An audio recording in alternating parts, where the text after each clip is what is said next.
Well, hello, dear listeners and dear viewers, and welcome to another episode of the unseen process of recruiting. What happens after you click submit? Well, we're in season 2 and episode 2, and today we have the pleasure, Greg and I. Greg, hey, Greg, how are you? Hey, Michelle, how are you? I'm fabulous. Thank you for asking. It's great to see you. And today we have an honored guest. Her name is Franca Diona, right? Frank, did I pronounce your last name correctly? Yes, that's fine. Hi, everybody. Hi, Michelle. How are you today? I'm doing well, Franca. It's great having you here. Franca, dear listeners and Thank you. viewers, is the vice president at ACG Resources. It's great to have her. She's a seasoned professional, and we're gonna just vibe off today for the next 15 minutes. So today we're gonna talk about the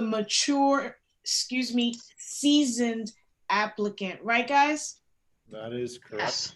I do want to throw in there, Franca is also the voice of ACG, so our phone recording and everything is Franca's voice. So very familiar voice on the radio today. Oh, that's fantastic. That's awesome. That's awesome. Now, Franca, how long have you been with ACG? I've been with the company since it started we are now, I believe, 17 years young. And prior to that, I was with Len at another company. So it's all in been about 20 years. Wow, that's fantastic. Yeah. That's fantastic. Yes. So let's get straight to it. Let's talk about the seasoned applicant. Franca, Greg, what does the seasoned applicant look like today in 2021? Sure. So when you say seasoned applicant, in my mind, the first thing that pops up would be a candidate that has more experience than is required for the job. Usually, a lot of times it could be title.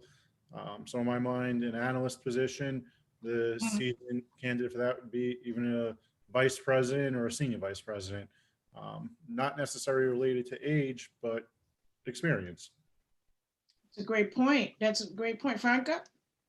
I think when referring to seasoned candidates, also, we're talking more about the experienced candidate.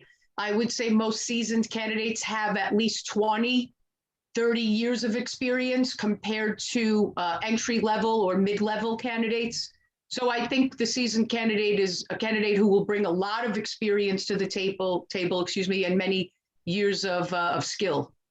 Yeah, absolutely. And I really like the fact that we're not using these terminologies that are really, they just come across a bit negative, right? Ageism and older.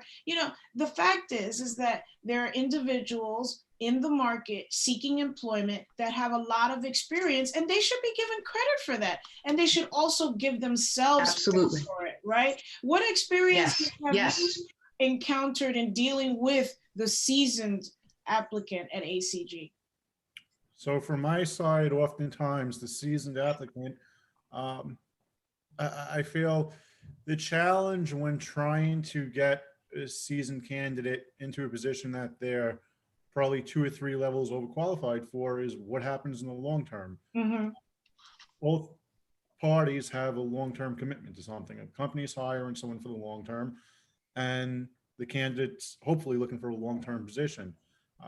In most cases, I think when it comes to the seasoned candidate, I think that fear comes in that it may not be for the long term, that maybe the candidate's out of work and they're just looking for something where they've tried to find their vice president or a senior vice president role to hold over. And that sometimes causes hesitation in the market because it's maybe a lot less than what they would have been earning or what they're even worth. Right. They discount themselves oftentimes when they shouldn't. If they're right using, why discount yourself? Yes, I think there's discouragement and lack of confidence with a seasoned candidate just because there is a lot of competition out there. And most of the times, a seasoned candidate will expect a higher salary because of the fact that they do have that experience. Whereas a younger candidate or less experienced candidate may take less of a salary. And right there, that may kick out a more seasoned candidate if it's just going to be based on salary. So I think a lot of seasoned candidates do feel discouraged. They have lack of confidence. I've heard this personally from candidates, that they are concerned about having so much experience, or not ready to retire, but maybe within the next 10 years, they may want to retire. And a client may look at that as, hey, well, why should we invest in this candidate? If they're only going to stay here for X amount of years, we want somebody to stay longer. So I think it really depends on the big picture of a job title, of the company you're working for. And maybe, seasoned candidates should actually have confidence to go interview and to go get a job, because experience is invaluable. You can't take an entry level and say, okay, go get 20 years right now. You need that 20 years of experience of rolling up your sleeve, hands-on.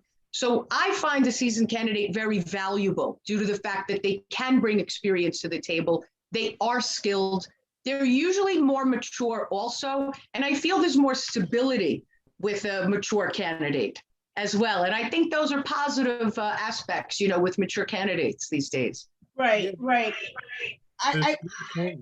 ahead, Greg. Sorry. I'm sorry. There's 3 points that I would throw back that Franca just said. One, with the maturity. I think a lot of these seasoned candidates, they already found themselves in their career. They know which trajectory they want. They're not going to hop around. A lot of times when you take in someone who's entry level or lesser years of experience, they're still trying to figure out where they want to go in their career, what their career path is going to be. So there might be a little bit of jumping around. The other thing is, oftentimes I have a seasoned candidate that will apply for a very junior position where they only need 1 year of experience, and they'll get you're not right for this position. I'll get the phone call of, well, I could do everything on that job.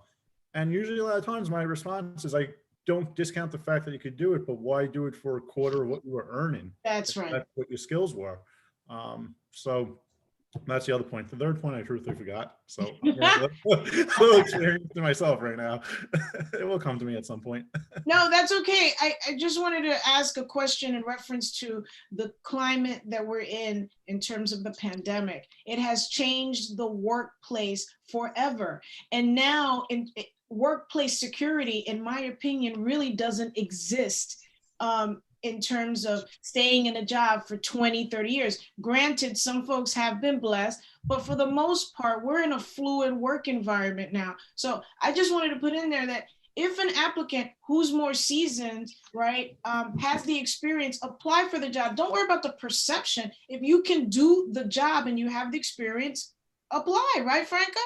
Absolutely. Yes, definitely. Don't be discouraged. If you meet the requirements, you have the skills, the hands-on, absolutely apply for the job.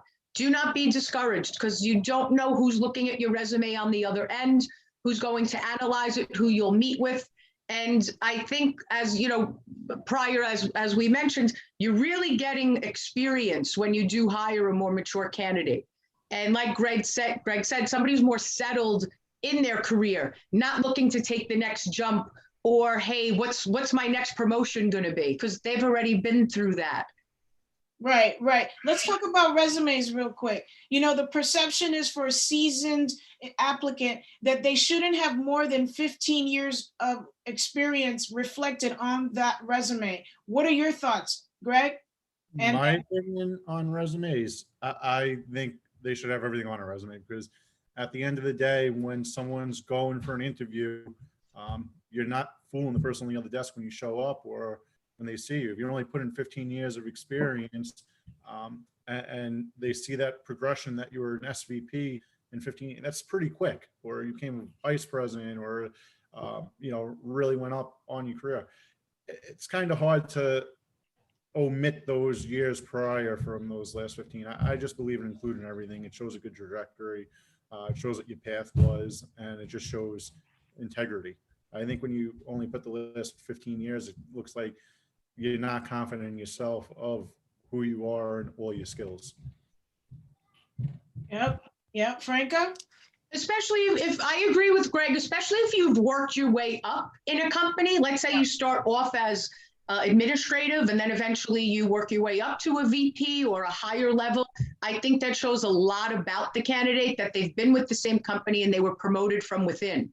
I think that's definitely a good thing to show.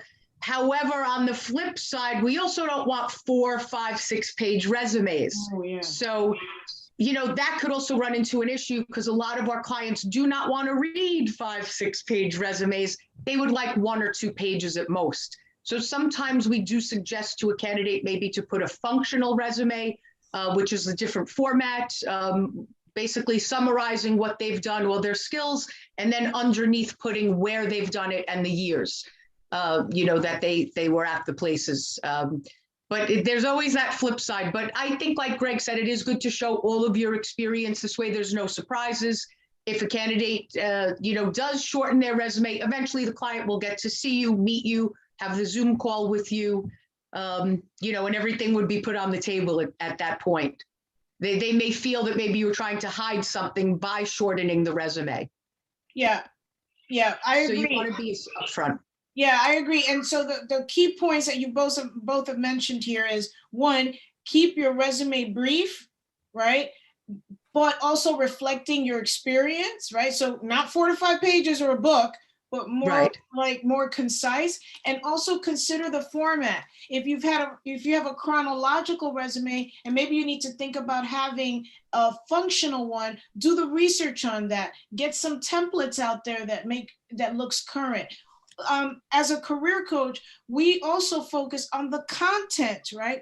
About not so much about what if you need to have a resume that's 3 or 4 pages, but what's in it. The top, it should reflect a current email. If you haven't done it in a while and now you're back in the game, make sure you don't show you have an AOL account. I still have an AOL account, but I don't use it for professional purposes. So I'm not saying there's anything wrong with it. I'm just saying show a Gmail account, right? It's free.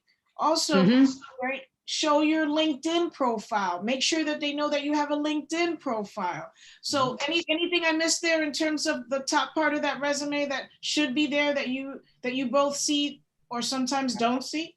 I mean, I don't think there's anything wrong with an AOL account. I have one. I'm on the junior side. No, I mean, one of the things I do want to throw out there is, and it could be a little controversial, on the fact that being overexperienced is not an age-related thing. I know there could be that correlation, but overqualification doesn't equal ageism, in my opinion. Because there could be a candidate that's in their late 30s that could be overqualified for a position. So that's just one thing I want to keep candidates in mind and remind them that it's not really a reflection of age. It's straightly focused on the experience. It's the fact that we don't want someone to take 50, 60, 70, 80, that $90,000, $100,000 less than what they're worth to do a position sometimes. Why discount yourself and start over from that point? Especially if you are looking to stay for the long term or you're looking to continue your career growth.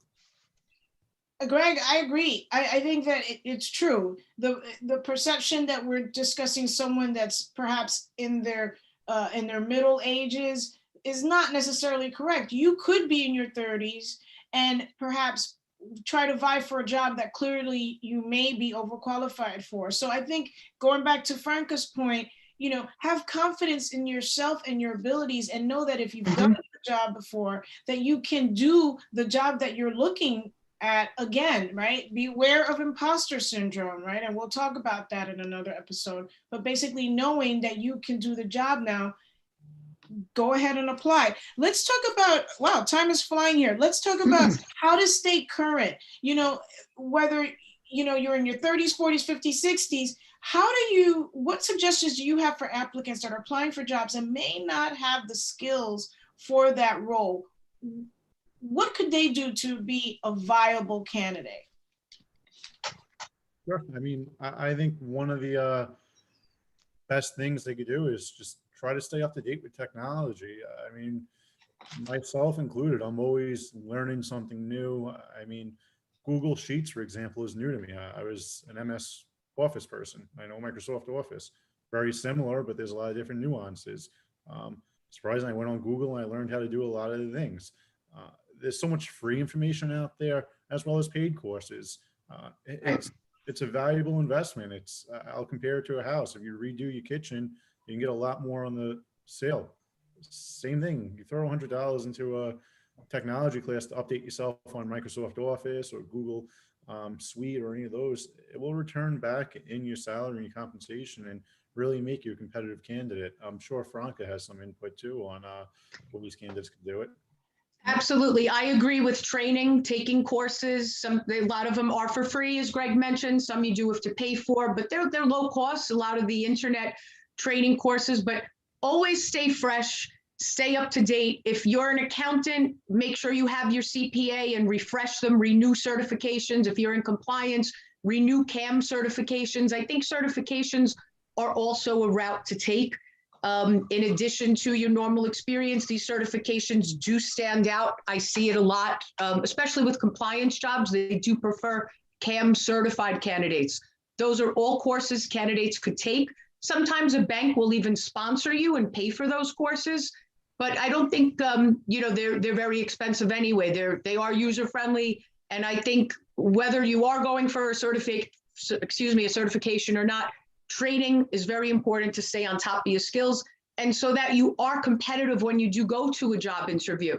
And when they ask you about your skills, you could say, well, I just finished, a Word Excel course, or I just finished, a spreadsheet course, something where you're always fresh and sharp. And I think that would also stand out to a candidate that really doesn't have the training or understands the newer technology.